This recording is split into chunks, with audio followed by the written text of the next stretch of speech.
Okay, hello everyone and welcome. We're going to go ahead and get started. I am going to cover just a couple housekeeping items and then I will turn the time over to Dr. Graul.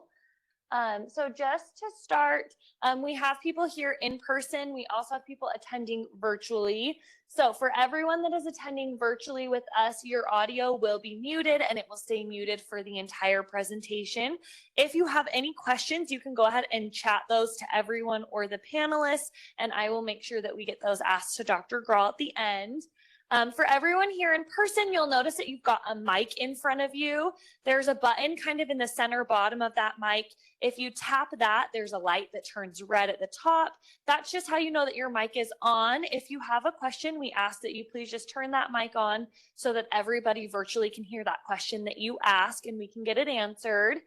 And then also this session will be recorded, so everyone who registered will get an email tomorrow that has this recording attached to it, so you can go back and watch it. If there was anything you missed or wanted to review, you'll get that as well.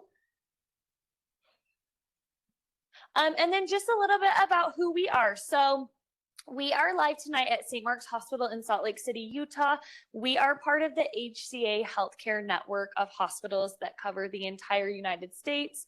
Our division specifically has hospitals that cover all of Utah, some of Idaho, and Alaska. So we've got people joining us from each one of those states as well.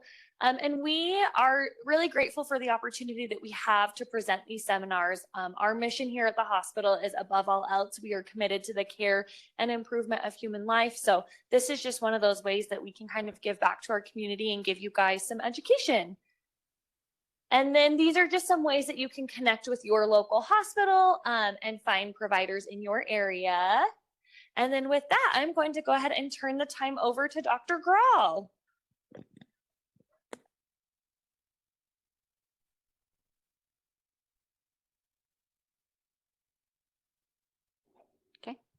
There you go. You are ready. Thank you. Okay, welcome. I am so excited. I have to say that there's nothing that makes me more excited or enthusiastic than talking about women's health. And there are a lot of reasons for that, but probably the biggest reason has been the things that have happened in probably the last 10, 15 years as far as advances and the types of things that we didn't used to be able to do anything about, and now we can. So a lot of those things we'll talk about through the talk. I'm going to just start with telling you that probably one of the most common comments that I get from my patients as they're scooting down on the table, they'll say, "How did you ever get into this field?" Ladies, I have the best job in the world. I love what I do. I love working with my patients. I love learning, and this field has allowed me to continue to do that. And most importantly, I love the opportunity to be able to share what I learn with my patients. So I honestly don't know how I got into this field, but I can tell you that I made the right choice. This lecture is basically 30 lectures in one. Every slide that I present can pretty much be an entire lecture. So we're going to probably have to convince St. Mark's to set this up as some kind of a recurring get together or something, because we are going to just skim the very surface of women's health. I'm going to help you understand a little bit more about the types of issues that women face as they're getting older, some of the treatment options that are now available, and then certainly at the end, any questions that you have, please feel free to ask. I'm happy to just stay as late as we need to answer questions and get any information out there that we need to. So let's go ahead. And I push the button, right? Yeah, just the right. Oh, look at that. Okay. So we're going to divide this into two categories. We're going to start with preventative treatment and then also treatment of disorders. So under our preventative, we're going to talk a little bit about pap smears, mammograms, birth control,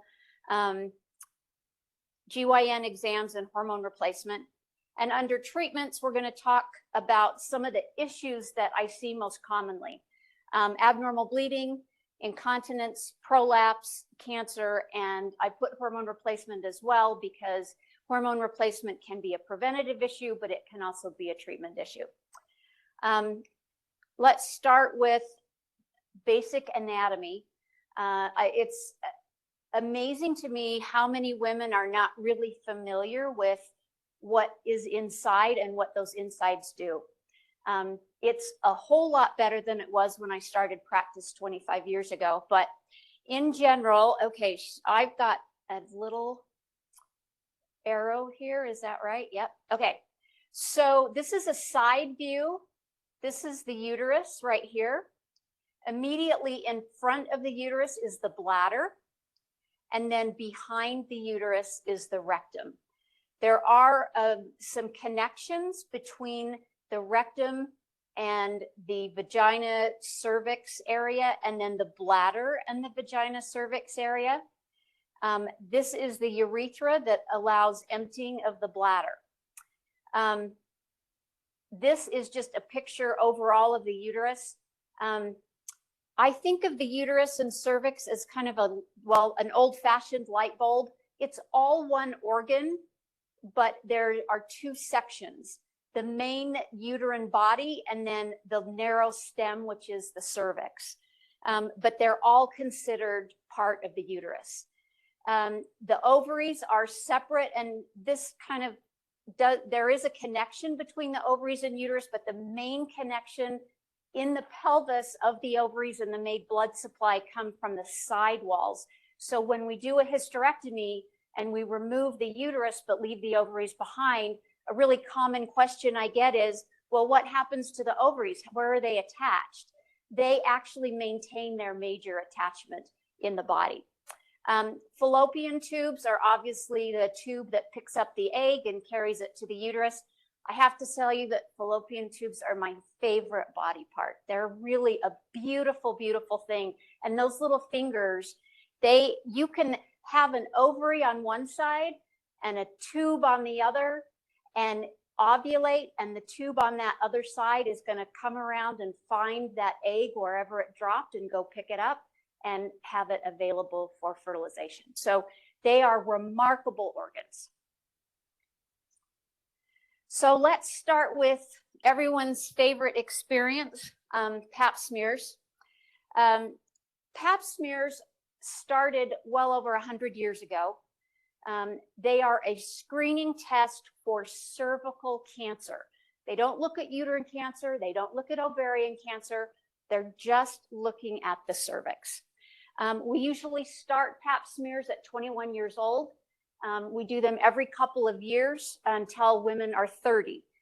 If all of those are normal, then at 30, we will go anywhere from 3 to 5 years.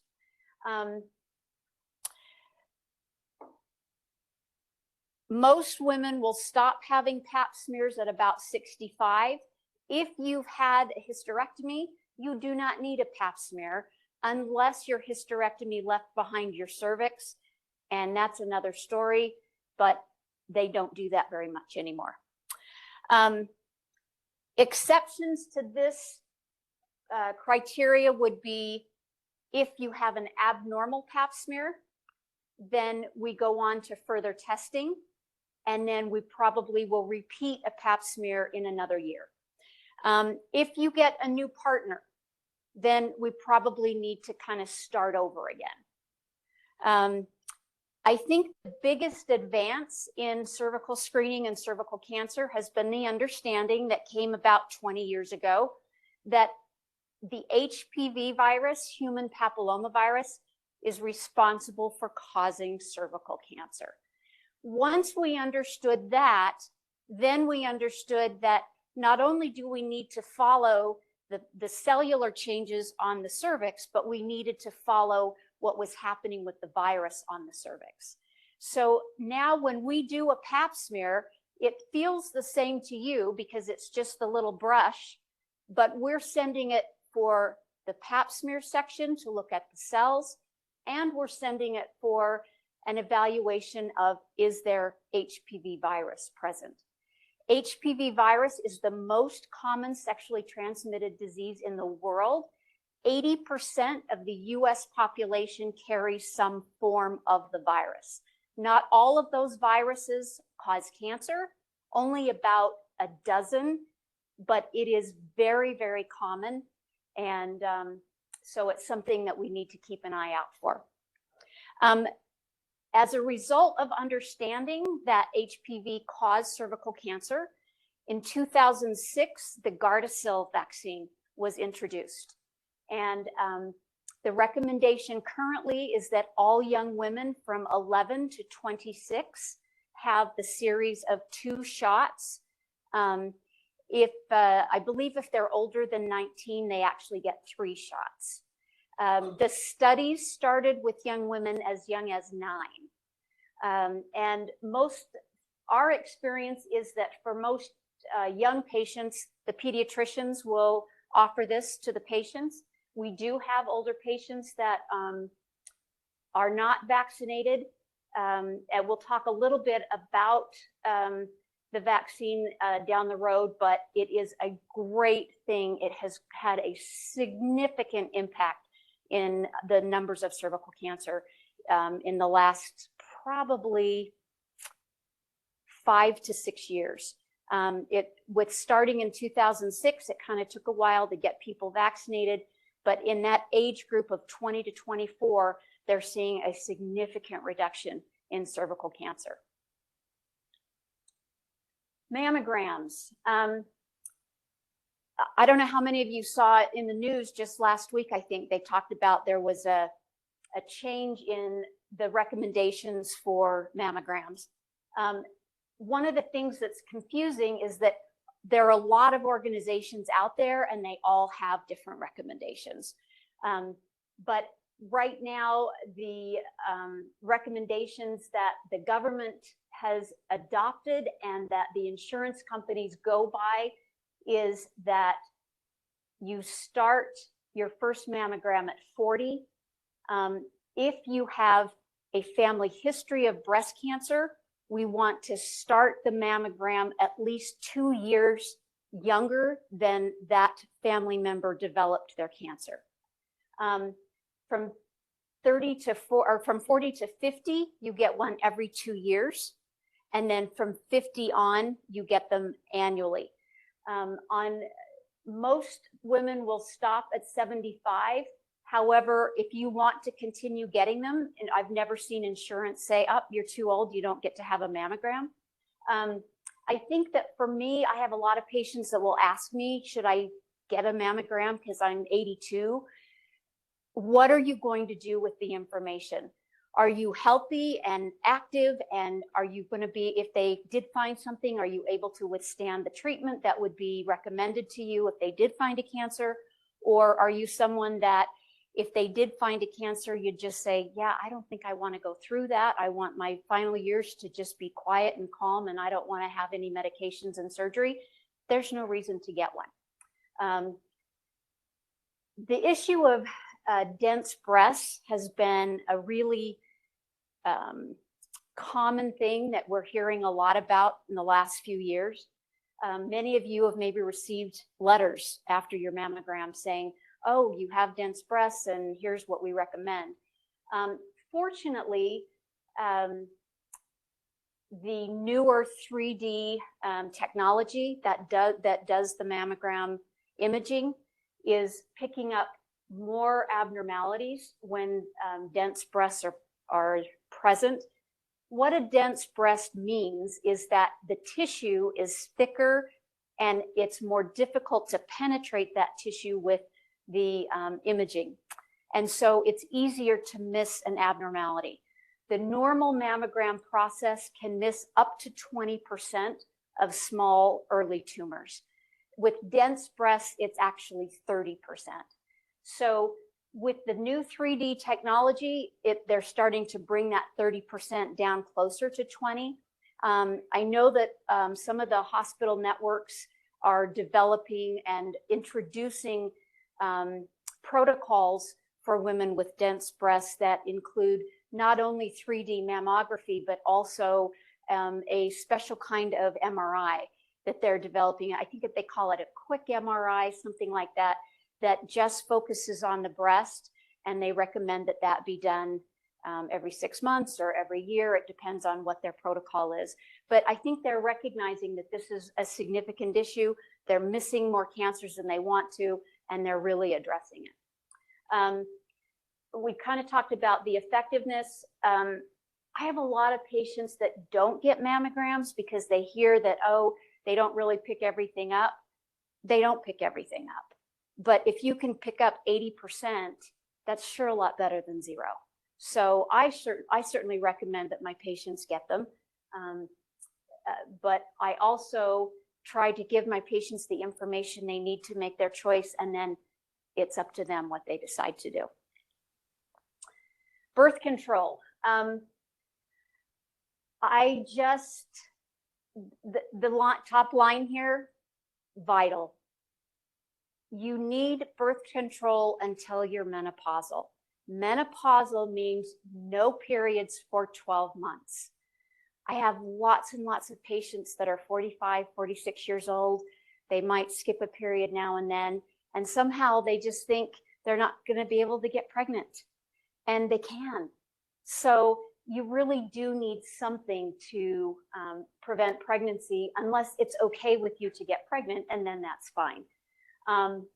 So as far as options, the reversible types are basically hormonal, so birth control pills.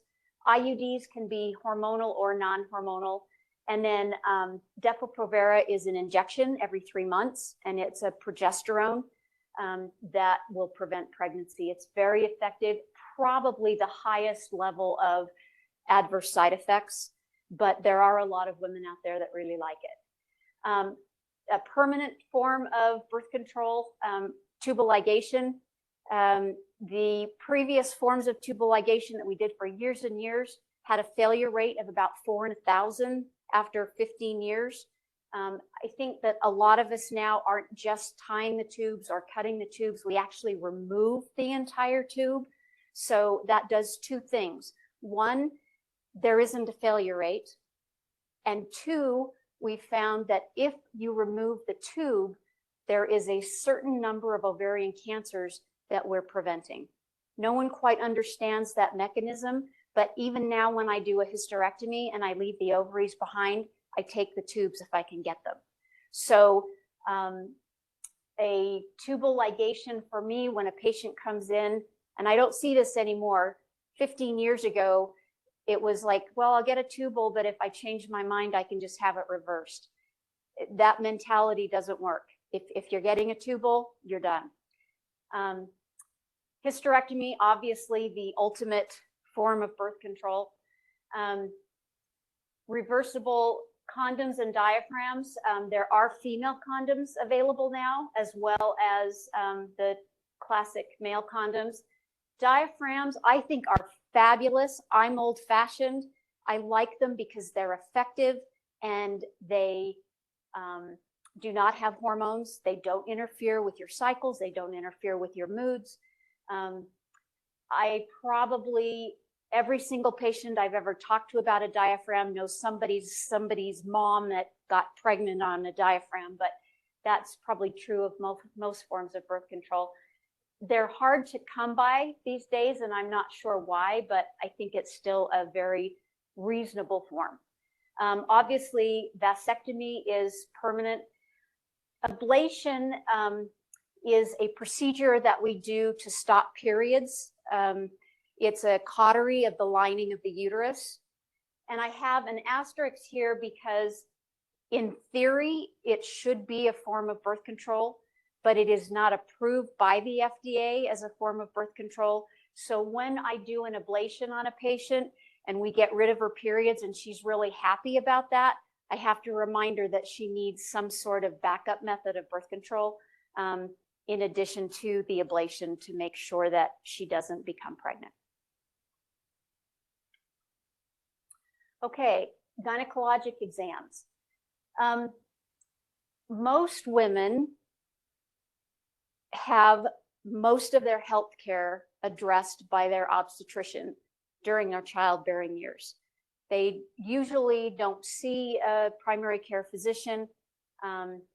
They are in quite often for their OB exams. They'll, in between pregnancies, they're going to their obstetrician for their birth control needs, their pap smears, their exams.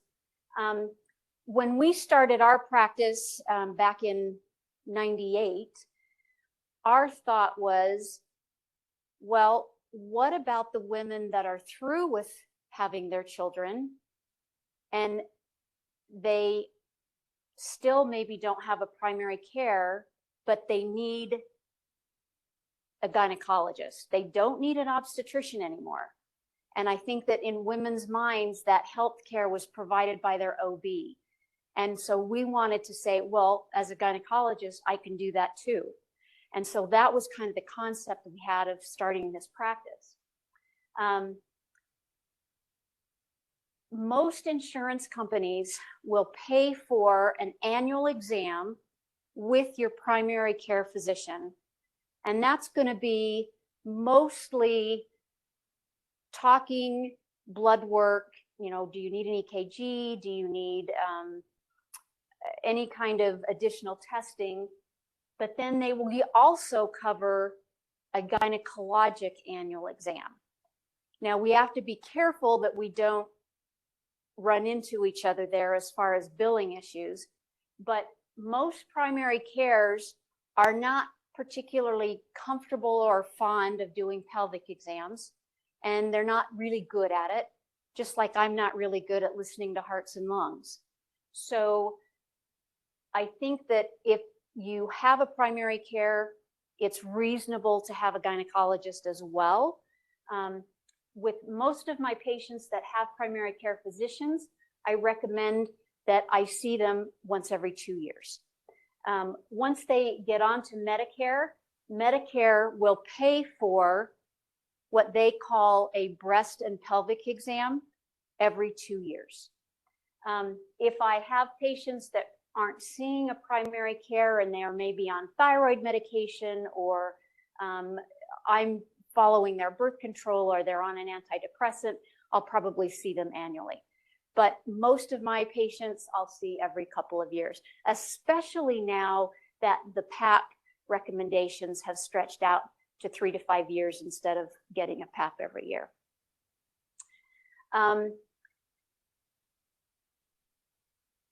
The picture here, I just wanted to kind of show, this is the side view that we had before, but you can see that we can feel the cervix.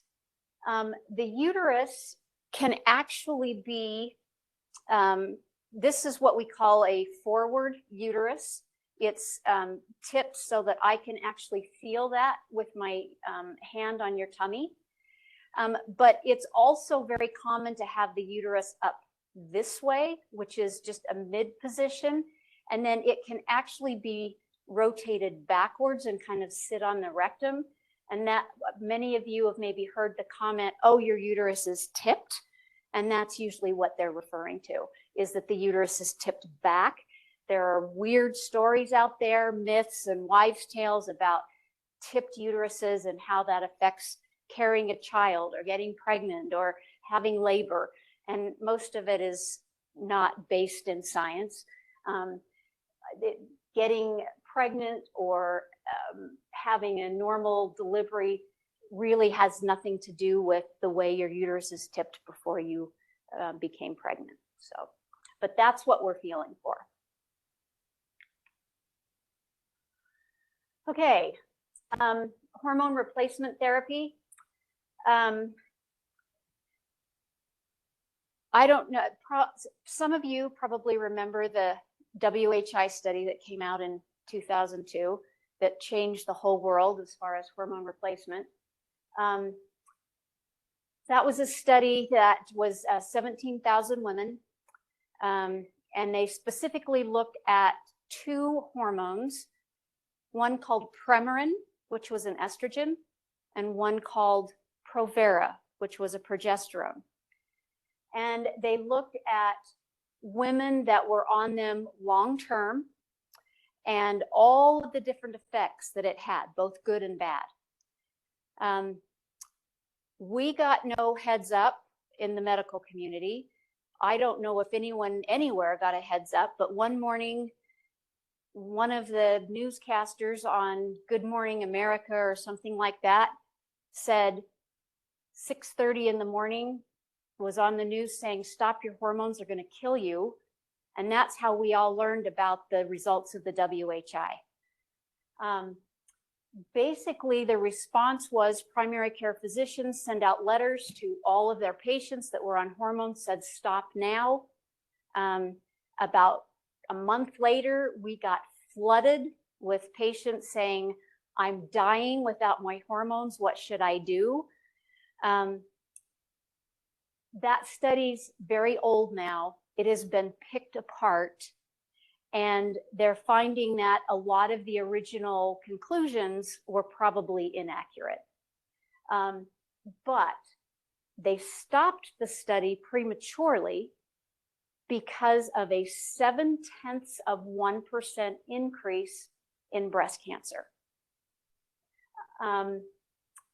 And that was in women that were on the Premarin-Provera combination for more than 11 years. Unfortunately, the average age of the women in this study was 65. And so we weren't able to look at the preventative effects that hormones can provide if you start on them right at menopause, say 52 or 53. Things that we know now, there is no better treatment for menopausal symptoms than estrogen. And when I talk about menopausal symptoms, I'm not just talking hot flashes and sweats, which are probably the most predominant ones, but difficulty sleeping, vaginal dryness. I can't tell you how many times unprovoked patients will come to me and say, I have this mental fog. I have heard that term so many times. There are so many symptoms that are part of menopause that no one really talks about beyond hot flashes and night sweats. But all of those symptoms are caused by our bodies withdrawing from estrogen. The estrogen goes away, and that's what menopause is. So to treat the symptoms, we give you back estrogen. If you have a uterus, the estrogen can do some bad things to the uterus. And so that's why you need the progesterone in addition. If you do not have a uterus, you do not need the progesterone. You just need the estrogen. Now, there are women that feel better with progesterone. It helps some women sleep, and they take a progesterone every night before bed, but it is not necessary. But if you have a uterus and you're on estrogen, you have to be on progesterone. The things that we know now that we didn't early on, documented data showing a reduction in osteoporosis. And women don't think a lot about osteoporosis, but it is a really significant health issue. Probably 50% of women that have a hip fracture will die of a complication related to that hip fracture within 12 months. So it is a really significant health issue. And estrogen, along with calcium and vitamin D, are the best ways to prevent osteoporosis and exercise. Cardiovascular risk, this has been known or at least suspected for a long time. I don't know where the data is. It's slowly coming out. Before we got data that estrogen prevented cardiovascular disease and stroke, there was a study that put women on hormones that had not been on them for 5 to 10 years. And we saw a significant increase in death and heart attack because something was going on in their system that the estrogen would prevent. But if they were off the estrogen and then you started the estrogen again, it seemed to exacerbate some sort of an inflammatory condition. And it's taken a very long time to kind of understand this, but I think that most of us kind of approach this as if you can get on the hormones at the beginning and it's a preventative measure, that's great. But if you have been off for anywhere from 5 to 10 years and you want to go on at that point, I'm very uncomfortable having you do that. And it's amazing how many 70-year-olds I'll have that come in and say, I'm having hot flashes again, I need hormones. It's probably not a withdrawal of estrogen again at 70. There's probably something else causing the hot flashes, and we need to look into blood tests and studies to figure out what that is. But estrogen's not the answer. There's a documented decrease in colon cancer in women that take estrogen.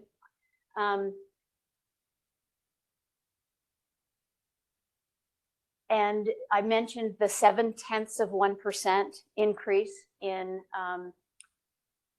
breast cancer. Now, what I will say with that is that that study used a very specific estrogen, Premarin, and a very specific progesterone, Provera, that most of us don't use anymore.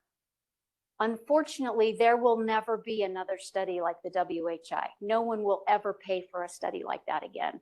So I can't tell you if the hormones that I'm prescribing now cause the same issues, or if they're better for you or worse. But the estrogen that we use now is a chemical compound identical to what our body makes. And I think that that is recognized and utilized more efficiently, more effectively by the body than Premarin, which is, quote, natural, but it's from horses. And so that estrogen compound is different and not as well recognized by our systems. So I feel like what we're using now is safer. I don't have data to show you that. Okay, we're going to talk about abnormals and some treatment options. This is probably one of the most common abnormal issues that we see in our office. And this occurs from 15 to 90. It obviously has different meanings at the different stages of life.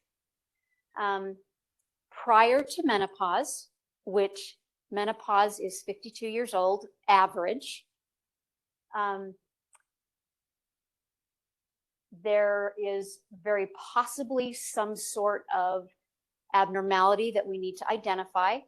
And let me get my little arrow here. These little yellow blobs are fibroids.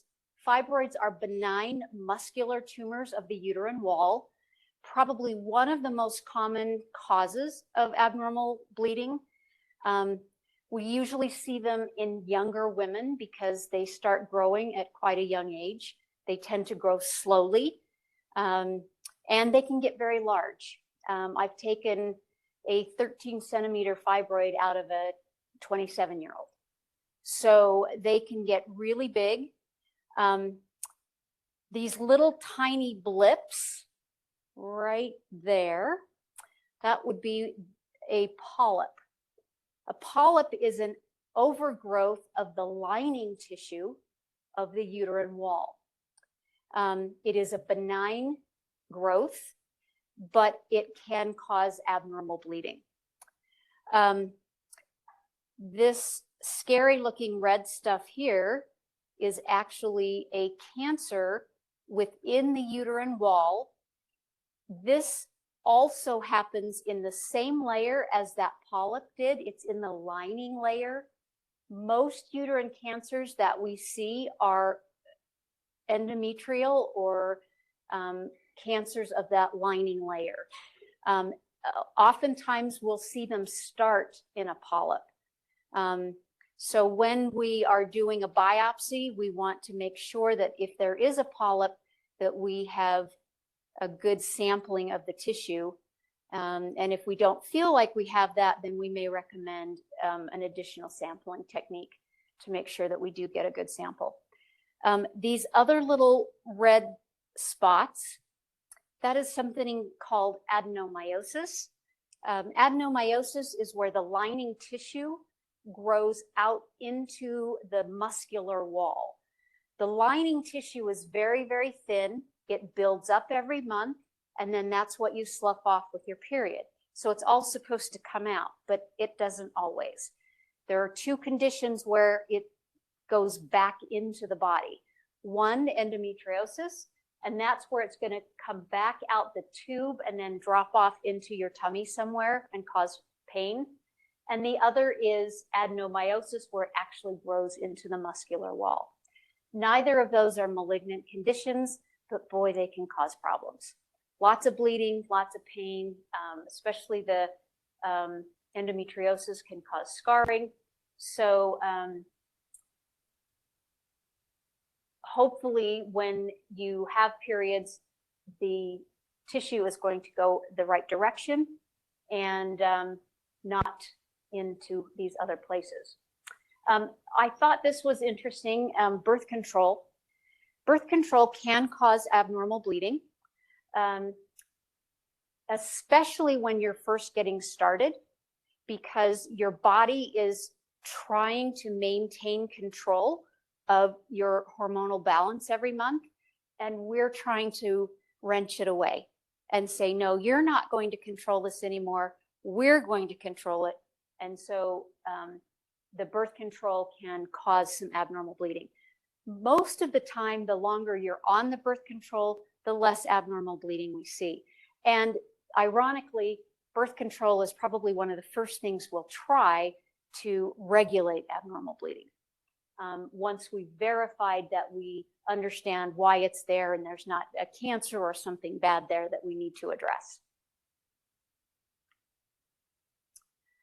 I wanted to show you this because this is a brand new technique that is a laparoscopic melting, if you will, of fibroids. Up to this point, really the only way we had to remove fibroids was to either do a hysterectomy or to literally cut them out and then sew up the holes in the uterus. This was only approved a couple of years ago by the FDA. It is a scope that goes in usually through the belly button here with a camera. This is the treatment arm, and it's what this looks like in the fibroid. That fibroid is the white fluffy stuff. It's really very dense muscular tissue. And the thing that really has elevated the level of this treatment is that this particular device right here is an ultrasound machine. So we actually can go in and with that ultrasound, evaluate the entire uterus, find every fibroid that's there, poke it, melt it, it's gone, and you don't have to worry about it. And these people will be back to work in less than a week, as opposed to a hysterectomy or a myomectomy that is a significant recovery. The fibroid size is a limit, that we can't have them too big. There is no solid data yet that says that it's safe to have a pregnancy after this procedure, but the pregnancies have occurred and they have been successful. The patients do not need a cesarean section. So this is really an exciting brand new treatment that women with fibroids are finally able to have an option other than just taking out their uterus.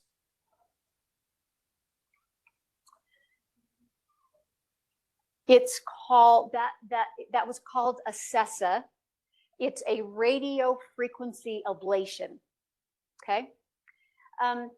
This is another radio frequency ablation, However, instead of having big fibroids on the walls of the uterus, we're actually ablating that lining layer that I told you about that builds up every month and sloughs off. So this is an in-office 2-minute procedure under local anesthesia. 50% of women will never have another period. 40% will have a significant reduction in their periods. Another 10% will have no benefit, and they will probably go on to hysterectomy. This has no body parts removed. There is no recovery, and there's no hormonal disruption. This is one of my favorite procedures in the whole wide world. It is not an option for postmenopausal women, which I'm really sad about. I've actually called the company and talked to them about whether they're working on that model. But it is a great way to address bleeding, again, without the invasive nature and recovery and risk of major surgery. Yeah, this is a great procedure. Okay, incontinence is one of my favorite treatments. Do any of you guys recognize who that is? That is June Allison. Oh, sorry. June Allison in 1986 signed a contract with Procter & Gamble to be their spokesperson for Depends. She was the first person to come out and say, if you have incontinence, you can still go out.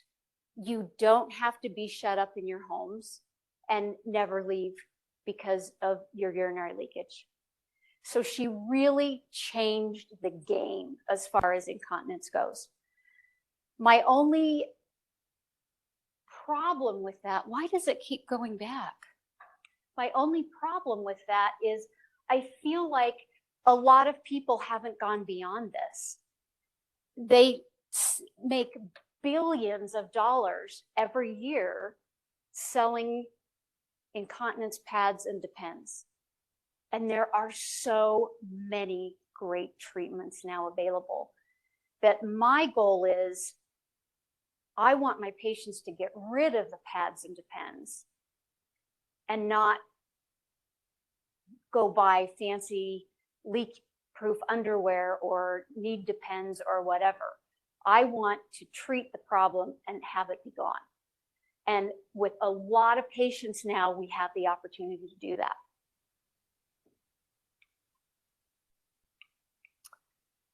Okay, incontinence. So this has got to be the oldest, most classic. The one that I first saw, it was actually a urology office. Hanging over her head was a Dr. So-and-so urology. But most incontinence is divided into two major types. One is stress, meaning a physical stress or impact on the bladder. Cough, sneeze, laugh, jumping on the trampoline is the first one. Everyone picks that one up right away. It usually is due to something wrong with the anatomy. The anatomy's broken, specifically the anatomy or support to the urethra. Doesn't have anything to do with a dropped bladder. It's a urethra that's broken. Treatment options, physical therapy, sling procedure, which is a surgery, and bulking, which has been around for many years. We're going to talk about that in a minute. The other major type of incontinence is urge incontinence. That is, and we see this more as women get older and men as well. I get an urge to go and it's there and I can't make it to the bathroom, or I'm in the bathroom, I see the toilet and it starts coming before I get my pants down. Usually associated with increased frequency, sometimes getting up at night. Our drug companies have put a title on this called OAB. You might have seen OAB commercials on TV, overactive bladder. And there's overactive bladder with incontinence and overactive bladder without, which just means you have frequency and urgency. Usually, urge incontinence is not an anatomic abnormality, it's a neurologic abnormality, meaning something in the nerve pathway from the bladder to the brain or back again is broken. That's a little bit harder to fix, but we have ways to do that too.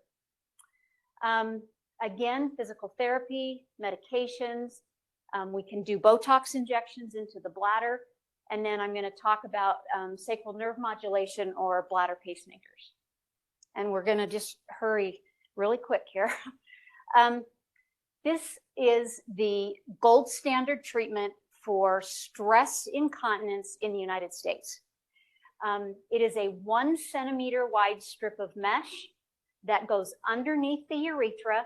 It's not pulling it up, but it's creating a backboard so that when you cough or sneeze and it goes to drop, it kind of catches it. This is a 10-minute operative procedure that involves one little 1-inch incision in the vagina.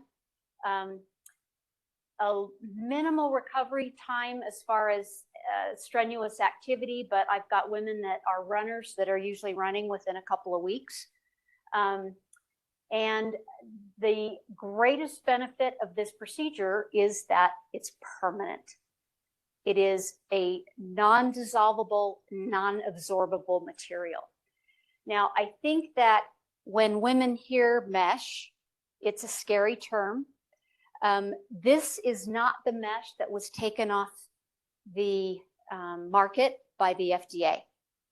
The material is similar, but what we lost a few years ago was a larger sheet of mesh that we used for an entire bladder support as opposed to just urethral support.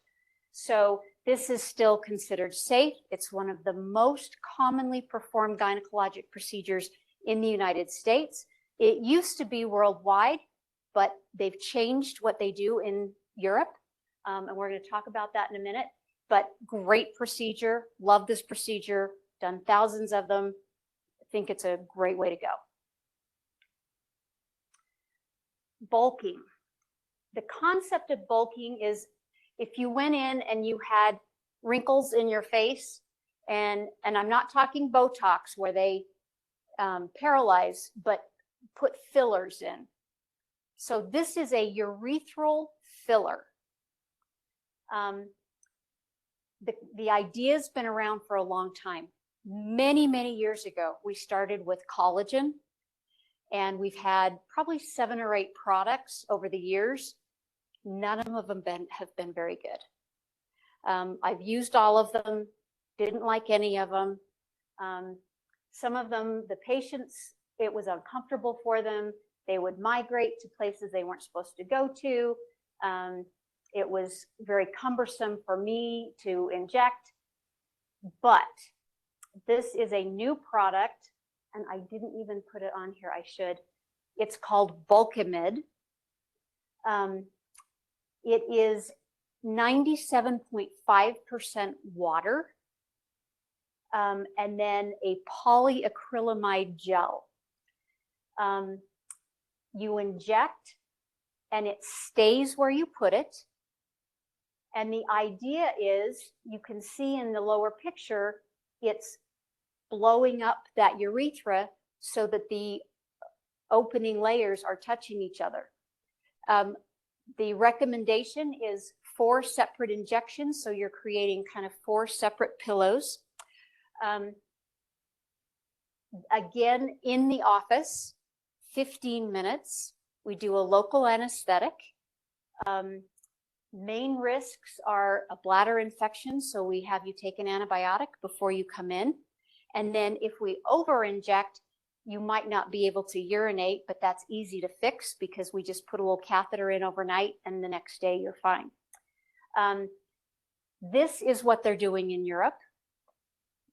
This lasts 7 years. So it's not permanent, but it lasts a long time. And when it starts running out, it's easy to go into the office for 15 more minutes and have another injection. This is one of my new favorite things. And I offer it basically any patient that I have with stress incontinence, I offer them slings and this. We talk about the pros and cons, and women will choose which one they want. So,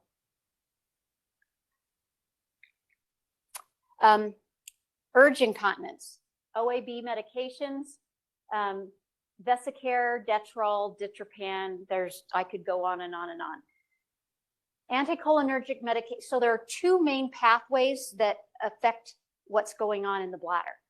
The first pathway is a nerve that causes the bladder to contract.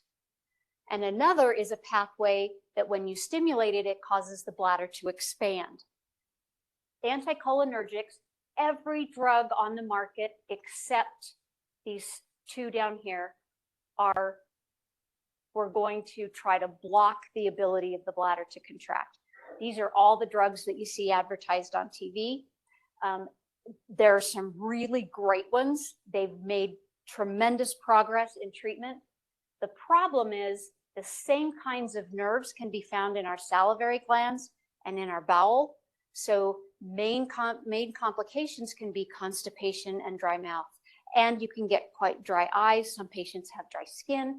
So there can be significant side effects. The biggest issue with anticholinergics, I tend to see in older patient population, and anticholinergics can cross into the area that surrounds the brain, and it can cause confusion and a change in mental status. And so anyone over 65, I won't use an anticholinergic. If they're younger, I'm fine with it. But if they're older, I don't want to. And the biggest problem is the insurance companies do not differentiate between these two categories.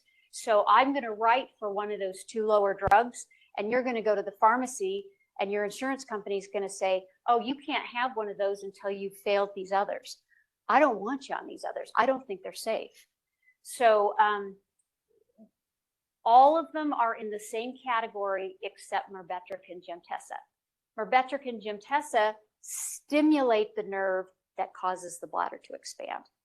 And the main side effect with these medications, there can be a little bit of an increase in blood pressure. We rarely see it, but every once in a while we do. But they're very well tolerated. They're very effective. I think more effective than the anticholinergics. They don't fix everybody, but they work a good deal of the time. This is my other favorite thing. This is, I affectionately call it a bladder pacemaker. It's made by the same company that does heart pacemakers. So there is a wire. You can see that little hole in the sacrum and the bottom bony part of the pelvis. The third little opening down is where the bladder nerve exits the spine.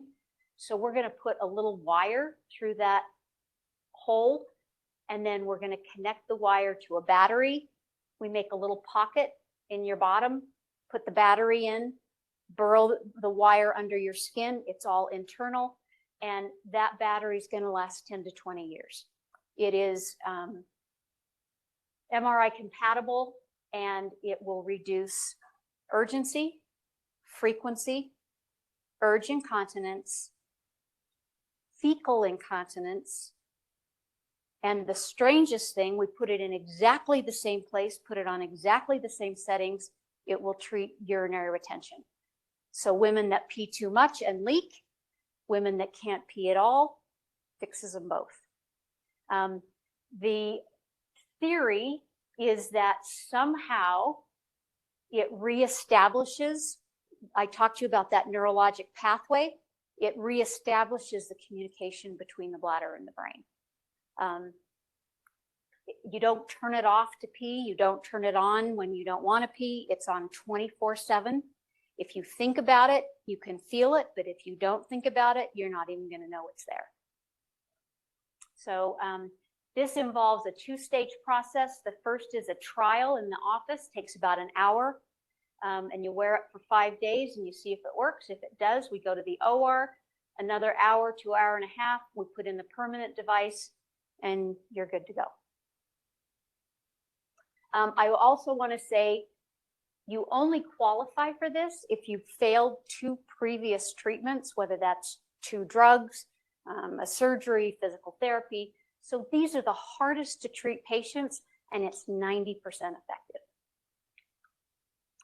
All right, prolapse, quick. Prolapse means these are hernias, basically hernias of organs down through the vagina. So a cystocele is a hernia of the bladder. A rectocele is a hernia of the rectum into the vagina. An enterocele, this is usually after a hysterectomy, and the entire abdominal wall can burrow down and come out through the vagina. And then this is kind of the same process as an enterocele, but the uterus is intact, and the uterus can come out. We grade these on a 0 to 4 scale. 0 means nothing, 4 means whatever organ we're talking about is 100% out of the body. Treatment, physical therapy, if it's not too bad, you can often strengthen it, strengthen the pelvic floor and get those insides back inside. Pessary, gosh, another full lecture. Pessaries are old-fashioned, 2,000-year-old concept, but it's basically a plastic device that goes into the vagina and holds things in. No surgery required. We fit it in the office, and then you either learn to do it, take it out and wash it yourself, or else you come in periodically and I do it. And then surgical treatment can also be done.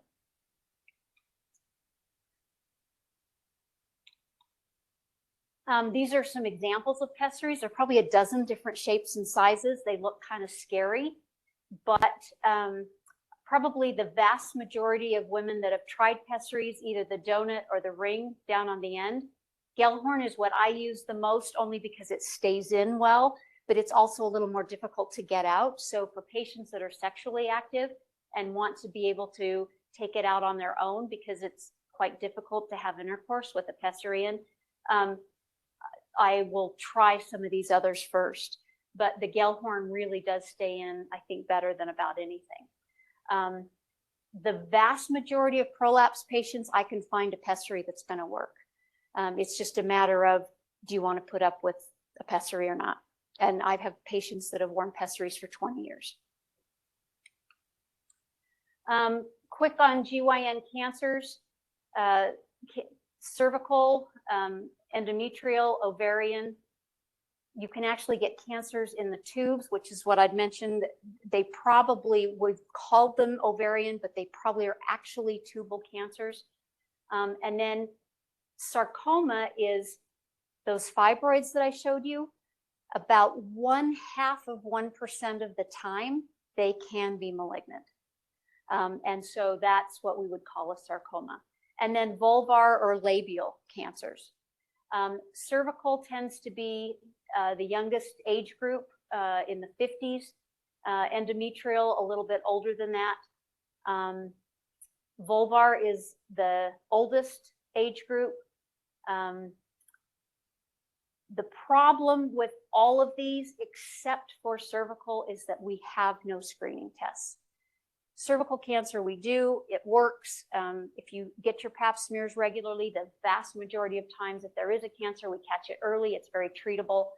Endometrial, we don't have a screening test, but women, if they have bleeding postmenopausally, even a day, we can evaluate that and often find an early cancer.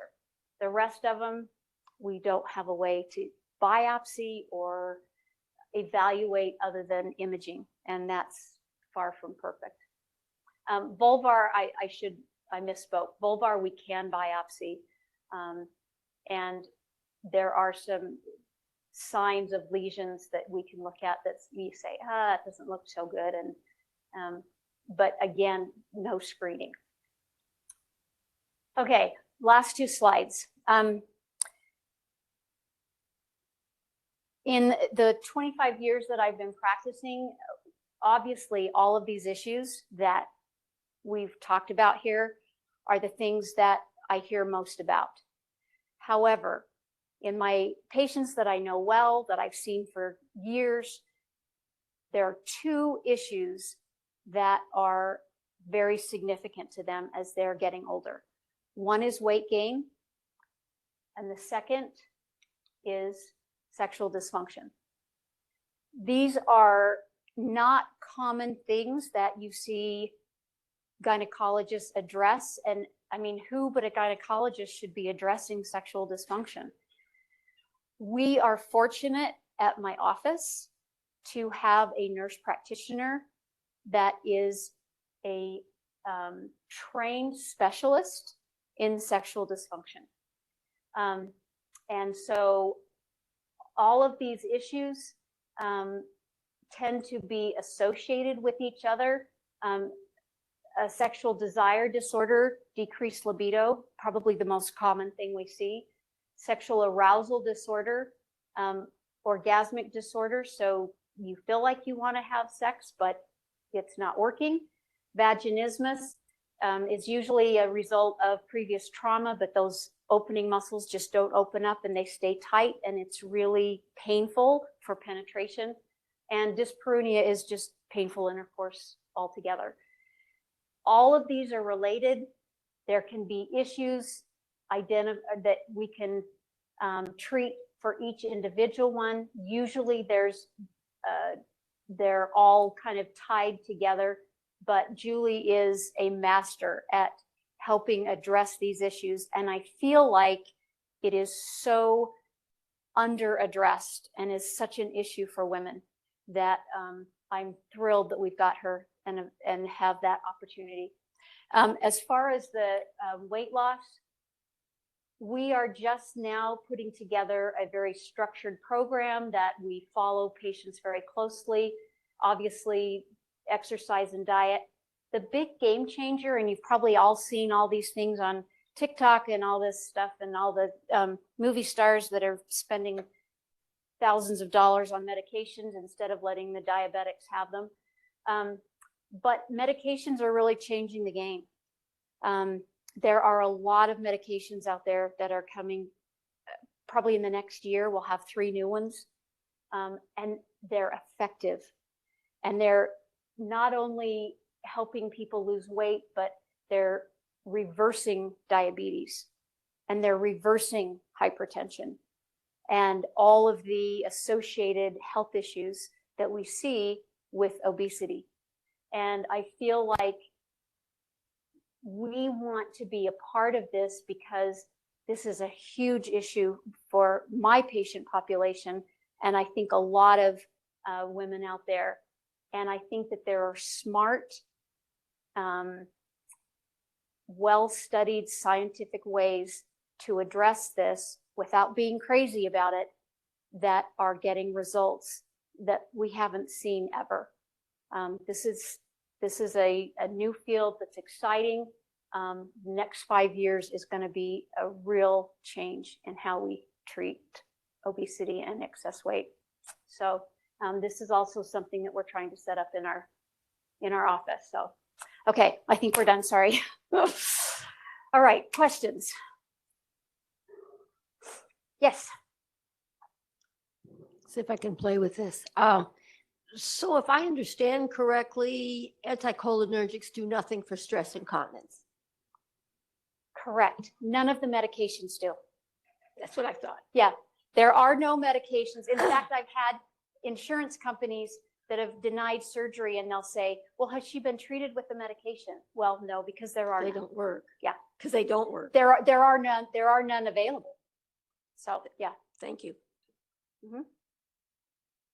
Yes. We've got a few online questions Okay. that I will go ahead and ask. So somebody asked, why do I have a heavy period every time I use progesterone? I'm 56 and postmenopausal. Why is she using progesterone? We don't know that, do we? No. Okay. So when they started with menopausal hormone or postmenopausal hormone treatment, they did it like your body does it. Your body does the first 2 weeks is estrogen only, and then at the 2-week mark you ovulate, and that's when you start making progesterone. You have progesterone production for 10 days, it stops, and within 2 to 5 days of stopping is when you have your period. So progesterone is designed to trigger a period with when you withdraw from it. So you will take progesterone, and then when you stop it, usually you'll have a period. Now, if she's having a period while she's on the progesterone, there may be some other issues. If she's postmenopausal and having bleeding of any kind, she needs to be seen. Perfect. And then we've got another, so we had a few questions online related to, so somebody said that they are postmenopausal and have been for 10 years. They've never taken an HRT, but they have osteoporosis and had uterine cancer last year with a hysterectomy.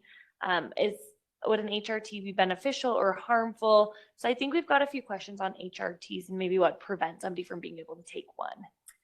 Okay, so a personal history of breast cancer, uterine cancer, a significant if you have a personal history of a blood clot, pulmonary embolism, or other blood clot, those are probably the only major reasons that you wouldn't take it.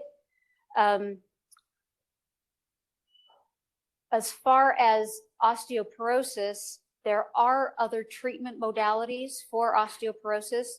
In someone of that age, I would not use estrogen to treat her osteoporosis. There are things that are much safer and more effective for treatment. Perfect. And then we'll do one more question online, and that one, they said, is HRT the best treatment for night sweats? If your night sweats are caused from menopause, yes. So if you're in your 50s and you're just finishing up your periods and you're going through menopause and you have night sweats, absolutely. If you're 75 and you develop night sweats, not your choice. You need to figure out why you're having those and then get treated appropriately. Yes.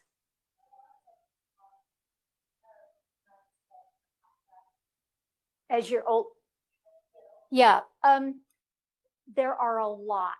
I always look at thyroid. I look at a CBC to make sure that there's not some sort of low-grade underlying infection. Cancer can cause, especially night sweats. So blood tests are definitely a good idea. Things as easy as eating hot foods, a panic attack or anxiety. So there are a lot of causes, but and those are more the hot flash things. Night sweats for me in a someone that's 70, say, that's more concerning, and I think that a pretty thorough evaluation by your primary care is in order to try to figure out where that's coming from. Yeah. Just to clarify, for me to have it more clear, you said the mammogram recommendation is every 2 years, but if it runs in the family, or if you have a family history, to say, it's every year. Is that right? Yes, and it depends on when it started in your family, as far as when you start the mammograms, and depending on if you've had BRCA testing or what the circumstances are, then your physician can help you decide what the testing is. This is strictly for screening. This isn't for people that are at high risk or have other issues that need more aggressive evaluation. I just had a question about the fibroid treatment, Assessa. The melting? Yeah. I was just wondering, I know I have an issue with fibroids. Is there a problem with having several fibroids? Is that available, or you can. What is the size? That's one of the beauties difficult? of this, is that with that ultrasound, we can identify every one. And so we're not going to miss any. And then you're just going to be back in getting treatment 2 years down the road. So yeah, you can have as many as you want. or don't want, whatever. Yeah. Anyone else? Yes. So if you're postmenopausal and you do want some hormone therapy, but you can't take any of the pharmaceutical stuff because of complications like that lady over there, are there any naturopathic or any other ways that would help increase like the protection of your heart after menopause, or, stuff like? There are some naturopathic or natural ways to address some of the symptoms.